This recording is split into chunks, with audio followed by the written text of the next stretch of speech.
Bapak yang mengutus aku, kamu tidak pernah melihatnya dan tidak pernah mendengar suaranya. Tuh, laisa kamitslihi syai'. Silakan. Ya, jadi kalau Allah meniupkan nafas kepada Adam, ruh Allah ya. Jadi nafas itu adalah ruh Allah yang ditiupkan kepada Adam sehingga dia bisa bernapas. Iya, betul. Sama seperti Tuhan kemudian menciptakan air.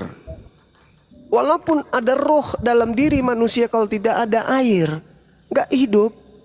Begitu juga ada air, ada roh, tapi tak ada tanah, tak ada sumber makanan, buah-buahan yang kita makan, juga kita tak hidup. Maka komponen yang Tuhan ciptakan itu menyelimuti kemudian kebutuhan umat manusia.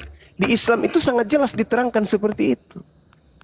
Bagaimana kemudian Allah menciptakan alam semesta ini, bukti bagi orang berakal bahwa Allah menciptakan itu semua disebabkan karena Allah memahami bahwa ketika manusia aku beri akal, mereka akan paham. Dengan alam semesta mereka tahu bahwa aku itu ada. Seperti itu, Bang. Jadi apa hubungannya dengan ayat Alkitab yang mengatakan seperti angin, tidak tahu arahnya dari mana, kemana perginya, demikianlah pekerjaan Roh Kudus. Yohanes 8. Iya. Iya. Nah, Terus? jadi apakah itu ada hubungan dengan ketika orang bertobat ya, kita tidak tahu kapan, saat di mana ya orang itu jadi bertobat karena dipakai oleh Roh Kudus itu. Jadi berarti Roh Kudus, roh ini berhubungan dengan apa yang dikatakan angin. Apakah ada hubungan dengan penjelasan tadi angin adalah roh yang di Kejadian 1 dengan ayat di Perjanjian Baru yang saya katakan tadi? Apakah ada hubungannya? Yang mana, Bang? Coba diulang lagi. Kan dikatakan saya lupa ayatnya di mana, tapi bunyinya demikian ya. Yohanes 3:8. Angin kita tidak tahu angin dari mana arahnya, kemana ia pergi. Ya, demikian juga pekerjaan Roh Kudus. Jadi Roh Kudus juga pekerjaannya seperti angin. Kira-kira apa hubungannya dengan di Kejadian 1 itu? Iya. Jadi gini, Bang. Ketika dikatakan dalam Yohanes 3:8, angin bertiup kemana ia mau, dan engkau mendengar bunyinya. Tetapi, kan ada kata tetapi di situ. Tetapi engkau tidak tahu dari mana ia datang atau kemana ia pergi. Demikianlah halnya dengan tiap-tiap orang yang lahir dari roh. Tiap-tiap orang yang lahir dari roh. Iya, kan itu terbukti, Bang. Tiba-tiba aja orang itu beristri, kita nggak tahu ini siapa nanti yang bakal lahir dari rahim istrinya nih. Tiba-tiba aja muncul seseorang dan diberi nama, wajahnya seperti apa dan seterusnya. Dia memiliki roh dan seterusnya. Artinya tiap-tiap orang yang lahir dari roh menandakan bahwa bukan hanya Yesus yang berasal dari roh. Tiap-tiap orang. Seperti itu, Bang. Iya, itu benar. Tiap-tiap orang juga punya nafas, ya punya roh. Sekarang apa hubungannya ketika Yesus menjanjikan ya, aku akan pergi kepada Bapa, aku akan mengirimkan Roh Kudus kepadamu. Nah, ketika murid-murid menerima Roh Kudus itu, ya seperti lidah-lidah api, mereka bisa berbahasa lain. Apakah sama pengertiannya Roh Kudus itu dengan roh yang dibahas di Kejadian 1 itu? Ya, jadi kalau di kami di Islam, ruh itu bisa berarti Quran, roh bisa berarti kitab suci, roh bisa berarti malaikat, roh bisa berarti makhluk halus, roh bisa berarti kebenaran dan seterusnya, bisa juga berarti setan, bisa juga berarti nabi palsu dan seterusnya. Yang pada prinsipnya adalah berbicara mengenai ruh itu harus berbicara konteks. Kalau ruah Elohim yang melayang-layang itu udara. Kalau ruah Roh Kudus yang datang kemudian kepada Nabi itu adalah malaikat. Adalah malaikat. Ya? Iya. Lama dia baru bisa bergabung sama Juma. Wah, subhanallah. Berarti Bang Suma, berarti setiap manusia itu sejak lahir memiliki satu malaikat yang menyertai manusia itu, lahir sampai mati. Sebab ada buku saya baca demikian, ketika kita lahir ada satu malaikat yang mencatat setiap perbuatan kita, entah itu baik entah itu jahat. Bahkan sampai mati malaikat itu bersama-sama dengan kita juga mencatat setiap perbuatan Tolong kita. ya host, saya mau bicara dengan Iya. Pak Bang Suma dulu, kakak saya yang tercinta. Iya, Jadi gimana Bang? Iya. Jadi apakah malaikat itu yang disebut roh itu kan dikatakan Roh Kudus adalah roh kebenaran. Nah, sedangkan manusia sejak lahir itu ya dia bisa saja berbuat salah, bisa berbuat benar. Jadi artinya roh setan bisa bekerja pada manusia itu dan Roh Kudus juga bisa bekerja pada manusia itu. Jadi di sini ketika manusia berakhlak baik, ya berarti Roh Kudus sedang menuntun dia. Dan dari kecil hingga dewasa, ya orang Kristen dibaptis dalam nama Bapa, Anak, dan Roh Kudus. Apa bedanya Roh Kudus yang dibaptiskan itu kepada manusia dan dan roh malaikat yang menyertai orang itu sejak lahir? Ya, jadi gini Bang. Kalau di dalam Islam itu diterangkan kemudian tidak ada suatu kata yang diucapkan manusia itu, melainkan di sisinya ada malaikat pengawas yang selalu mencatat, yang selalu siap sedia untuk mencatat apa yang manusia lakukan. Ma yalfizu min qaulin illa ladaihi raqibun atid. Rakib dan atid, kan gitu. Nah, sekarang ketika berbicara mengenai Roh Kudus yang diminta oleh Yesus kepada Tuhan, itu bukanlah pencatat-pencatat ini. Roh Kudus yang dimaksud itu coba lihat di dalam Yohanes 16. Yohanes 16 itu tata cara kerja Roh Kudus itu apa?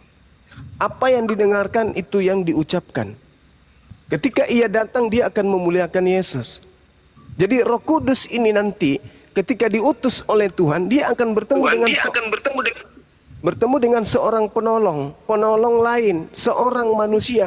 Makanya di dalam Yohanes 14:16, aku akan minta kepada Bapa agar Bapa mengutus seorang penolong lain, seorang penolong ini nanti akan dibimbing kemudian oleh Roh Kudus. Roh Kudus menerima firman dari Tuhan dan dia sampaikan kemudian firman Tuhan itu kepada sang penolong ini. Itu yang betul. Jadi bukanlah dikatakan Roh Kudus adalah malaikat yang ada di kiri kanan manusia, bukan. Makanya saya katakan tadi, kalau berbicara roh itu bisa berbicara malaikat. Tapi kalau Roh Kudus itu hanya disandarkan kepada Gabriel. Coba yang datang kepada Maria siapa namanya? Gabriel. Gabriel adalah gelar dari Roh Kudus. Di Al-Quran pun demikian adanya. Surah Maryam ayat 19. Yang datang kepada Maryam adalah Roh Kudus yang bernama Jibril. Begitu juga dalam kitab saudara, Roh Kudus datang pada Maria, pada bulan ke-6 Gabriel datang kepada Maria. Itu adalah satu oknum. Berarti Gabriel itu ini yang menghamili Maria. Bukan menghamili. Seibarat Adam kemudian berlaku sama seperti Maria. Adam berlaku bagaimana Tuhan menciptakan Hawa. Adam tidak dihamili. Tidak ada yang menghamili Adam. Tiba-tiba saja dari tulang rusuknya tercipta manusia baru bernama Hawa. Begitu juga Maryam. Maria ini tidak ada yang menghamili. Tiba-tiba saja tercipta pribadi baru, individu baru dalam dirinya bernama Yesus. Seperti itu Bang. Jadi ini hanyalah sesuatu yang menjadi mukjizat bagi Nabi Isa alaihissalam lahir tanpa ayah. Itu mukjizat dan tanda kekuasaan Allah diperlihatkan kepada Bani Israel. Tapi Bani Israel lagi-lagi menolak itu. Penolakannya kemudian tidak berakhir. Bukan hanya menolak, mereka membuat makar dan menciptakan kemudian sekte baru untuk menentang ajaran Tuhan. Lahirlah agama saudara. Makanya saudara menyembah roh, menyembah selain daripada Tuhan. Tak ada dalilnya di dalam kitabnya orang Yahudi Tuhan itu roh, tak ada. Tapi Kristen hadir kemudian menggantikan Tuhannya Bani Israel dengan sosok roh yang datang kepada Paulus. Akulah Yesus, sang bintang timur, akulah Yesus bla bla dan seterusnya. Itulah makhluk yang datang. Ingat bang, ingat. Di dalam kitab saudara dikatakan oleh Paulus, aku menerima Injil bukan dari manusia, tetapi dari Kristus, Mesias. Yesus berkata dalam Matius 24 nomor 4, nomor 5 sampai nomor 9. Apa kata Yesus? Waspadalah kepada penyesat yang datang kepadamu. Dengan waspadalah kepada Mesias palsu yang datang kepadamu. Artinya ketika Mesias palsu ini datang, Mesias palsu ini menyesatkan banyak orang. Mesias palsu artinya apa? Yesus palsu. Nah yang datang kepada Paulus ini Yesus yang mana? Yesus asli? Enggak mungkin. Lalu Yesus yang mana yang datang kepada Paulus? Yesus yang bukan manusia. Nah, Yesus yang bukan manusia ini adalah Mesias palsu. Karena Yesus mengatakan demikian di dalam Matius 24, coba Anda baca di data nomor 4. Coba kita baca sama-sama bang. Yesus menubuatkan akan datangnya Mesias palsu di dalam Matius 24 nomor 4 nomor 5. Waspadalah supaya jangan ada orang yang menyesatkan kamu. Sebelum lanjut, Mesias atau hanya Mesias? Mesias. Ah, berarti Yesus, kan Yesus. Iya, berarti kan ada yang datang ke Ananias bang, ada yang datang kepada Paulus, ada juga yang datang kepada penulis di Pulau Patmos, ada juga yang datang kepada murtadin. Itu Mesias palsu itu. Nah, sekarang tentang orang-orang Farisi ya, Paulus kan termasuk salah seorang Farisi.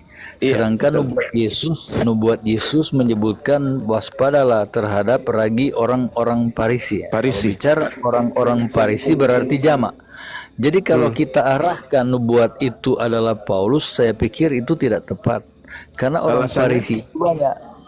Nah, kan kepada orang-orang Farisi. Jadi Paulus itu kan salah seorang Farisi.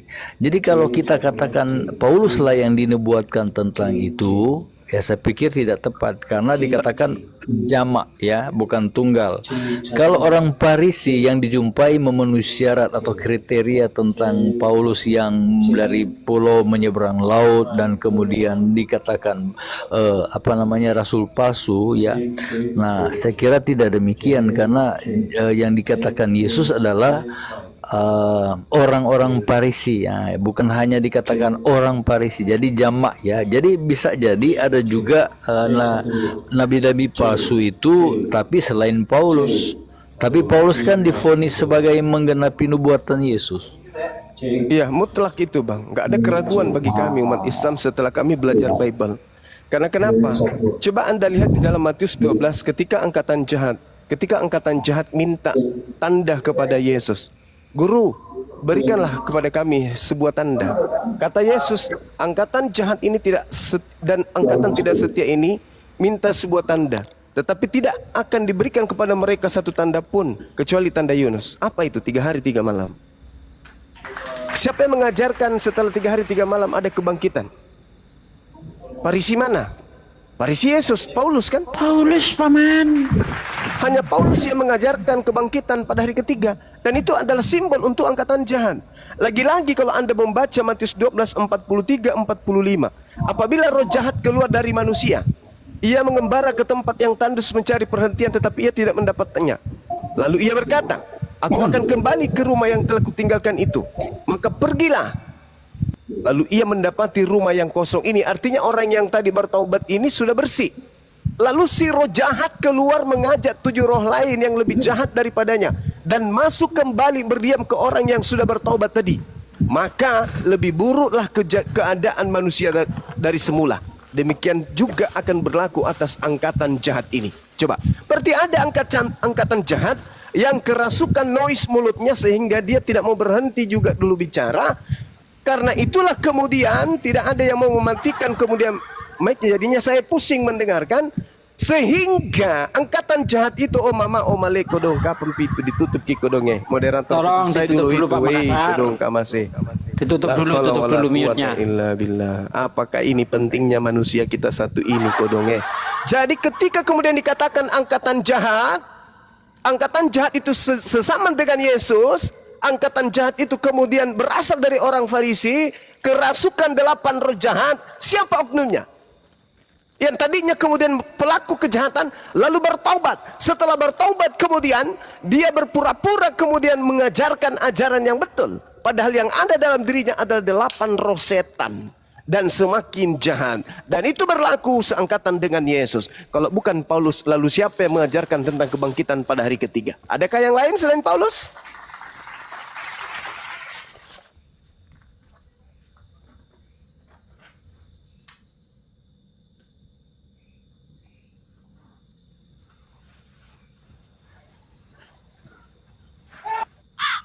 Pak Kris, masih ke-mute Pak Kris. Jadi Om Kris. ya. Jadi Yesus kan pernah mengatakan kepada muridnya Petrus, dia akan mati dan bangkit. Tapi Petrus keberatan. Dia menarik Yesus dan mengatakan, jangan berbicara begitu. Jadi seakan ini Petrus tidak menerima kalau Yesus itu akan mati dan bangkit. Tapi apa kata Yesus? Enyahlah engkau iblis. Dan di dalam perikop yang saya baca, itu akan terjadi mati dan bangkit ada di pikiran Allah. Nah, jadi apa yang terjadi dengan Yesus mati dan bangkit memang ada di Allah mengetahui, Bapa di surga mengetahui itu akan terjadi. Jadi kalau Petrus tidak percaya bahwa Yesus akan mati dan bangkit, sehingga Yesus katakan nyala kau iblis. Karena iblis yang membuat manusia untuk tidak percaya kalau Yesus memang akan mati dan bangkit. Kan Ya, ada. sebentar Om Kris. Bang Berunda, Makassar tadi itu kok diturunkan Bang di Mu'alaf katanya ini di komentarnya. Silakan minta permintaan lagi Makassar.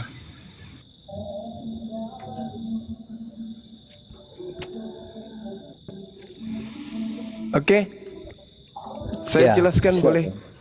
Ya. Ya, sabar ya saudara Makassar ya, sabar Bang, sabar. Tenangkan diri Anda dulu, sabar. Waktu kita masih panjang kok, masih panjang. Nah, sekarang begini, Bung.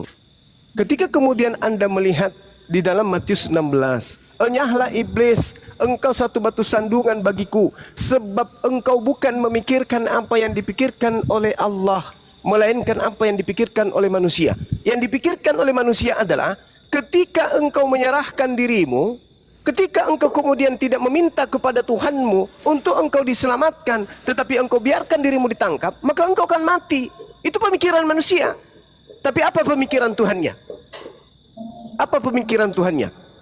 Tuhan tidak akan membiarkan orang yang benar, orang yang dikasihinya, mati teraniaya oleh orang jahat. Di mana tertulis? Amsal 21:18. Amsal 11 nomor 8. Mazmur 38. Mazmur 28 nomor 38, dan juga di dalam Mazmur 41, Mazmur 91. Tuhan tidak menginginkan kematian terhadap orang yang betul, orang yang benar. Di dalam Mazmur kitabnya orang Yahudi, sebagaimana yang dikatakan oleh Yesus, aku akan pergi sesuai dengan apa yang tercatat tentang aku. Di mana? Di kitab Mazmur. Maka kita harus belajar. Nulis yang di mana ya?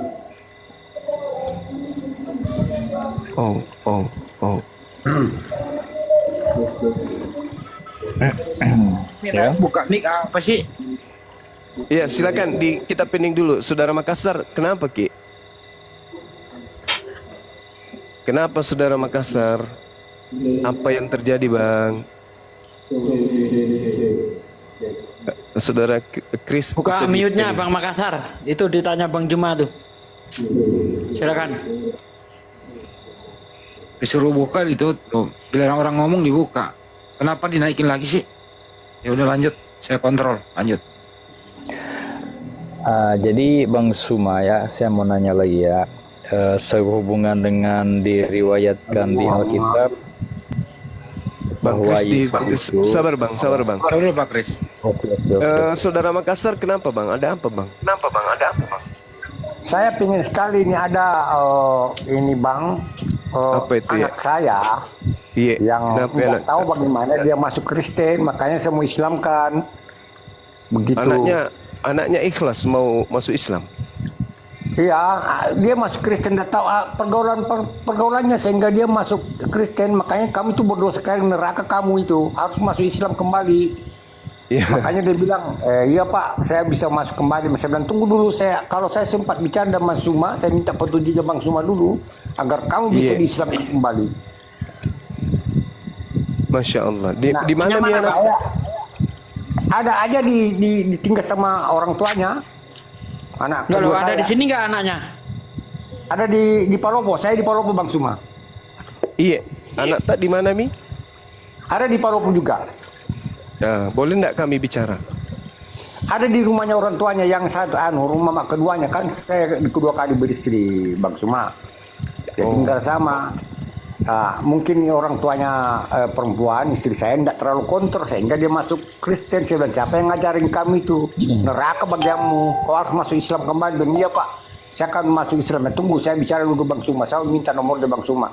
Terus saya ini Bang Suma, saya keliling di Makassar itu. Waktu saya naik, saya mau cari tempatnya Bang Suma. Saya mau cari nomornya Bang Suma, tidak saya dapat. Akhirnya saya pulang. Iya.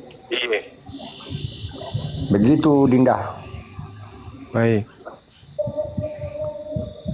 Terus saya ini jujur saja Bang Suma, itu tidak pernah, pokoknya tiap malam saya nonton terus Bang Suma ngomong, tiap malam tidak pernah saya absen. Tiap malam saya nonton terus. Apakah di live-nya atau bukan, di Facebook, di TikTok, saya nonton terus, tidak pernah saya tinggalkan nonton terus. Iya. Jadi tolong bimbingin aja Bang Suma bagaimana baiknya ini dengan anak saya. Nanti diminta anaknya ikut bergabung aja Bang di mana kita live, anaknya kita ajak bergabung dengan kita di sini biar kita diskusi gitu. Itu Bang ya. Oh begitu ya Bang ya. Pakai akun Terus, Makassar ini Bang.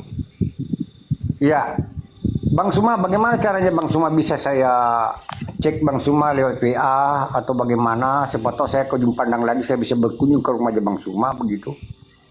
Ada Bang Handi di sini. Kontak beliau. Bang Handi. Siap. Hubungi HP saya aja Pak. Bang Handi bisa dicatat nomor saya Bang Handi, baru di WA saya. Abang yang catat nomorku di bawah nih. Tunggu ya. Oh sebentar Bang, saya ambil pulpen dulu.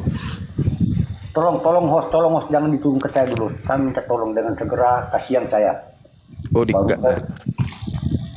Saya malah kayaknya bermimpi saya bisa bicara dengan Bang Suma. Kayak bermimpi saya terus terang. Saya bermimpi bisa masuk dan langsung bicara dengan Bang Suma. Pokoknya saya kayak bermimpi. Karena berapa kali terakhir ini kenapa saya tidak bisa masuk ya? Kenapa saya tidak bisa masuk ya? Ya Bang Handi, berapa Bang Handi? Dikat nale. Oh dikat na ambek nabe ya.